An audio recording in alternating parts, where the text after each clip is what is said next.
بسم اللہ الرحمن الرحیم۔ آج کا میرا ٹاپک ہے 3 طلاق اور حضرت عمر رضی اللہ تعالیٰ عنہ کا حکم۔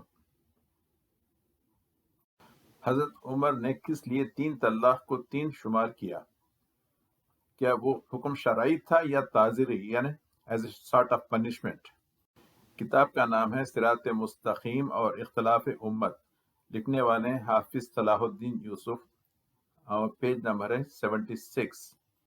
رہی یہ بات کہ عہد رسالت اور عہد صدیقی یعنی حضرت ابوبکر کے خلاف حضرت عمر نے کیوں حکم نافذ کیا، تو گزارش ہے کہ اس کی حدیث میں اس کی یہ وجہ بیان کر دی گئی ہے کہ لوگ کثرت سے طلاق دینے لگے تھے، جبکہ شریعت نے اس میں انتہائی غور و فکر اور صبر و تحمل سے کام لینے کی تاکید کی ہے۔ نیز بیک وقت 3 طلاق شریعت اسلامی میں سخت ناپسندیدہ فعل ہے، جو نص قرآنی طلاق مرتان کے بھی خلاف ہے، اور نبی صلی اللہ علیہ وسلم کے فرمان کے بھی سریعاً مخالف۔ نبی صلی اللہ علیہ وسلم نے بیک وقت 3 طلاقوں کو طلب بکتاب اللہ قرار دیا ہے۔ ایک شخص نے اپنی بیوی کو 3 طلاقیں دے ڈالیں۔ آپ کو جب معلوم ہوا تو آپ یعنی رسول اکرم صلی اللہ علیہ وسلم بڑے غضبناک ہوئے اور فرمایا کہ میری موجودگی میں اللہ کی کتاب کے ساتھ اس طرح طلب کیا جا رہا ہے۔ حضرت عمر رضی اللہ عنہ کو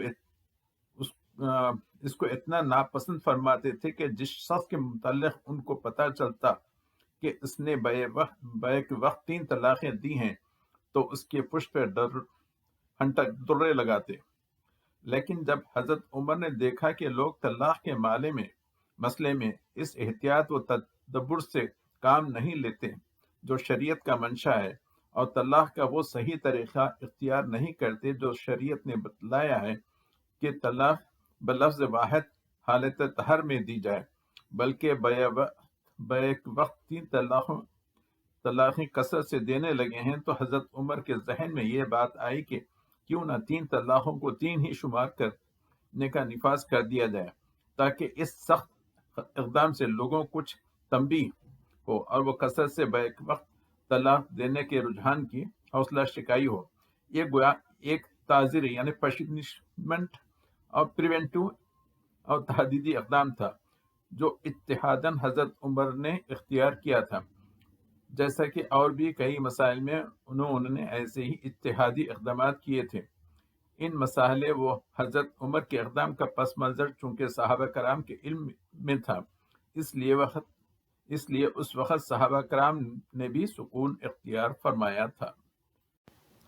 حضرت عمر نے یہ حکم نافذ کرتے ہوئے یہ نہیں فرمایا کہ حضور نبی کریم صلی اللہ علیہ وسلم کا یوں ارشاد گرامی ہے، بلکہ کہا فلو امزیانہ علیہم، کاش ہم اس کو ان پر جاری کر دیں۔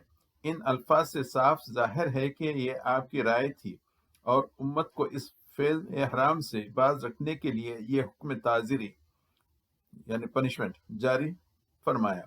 اس تعزیری حکم کو صحابہ کرام نے پسند فرمایا اور اسی کے مطابق فتوے دیتے رہے۔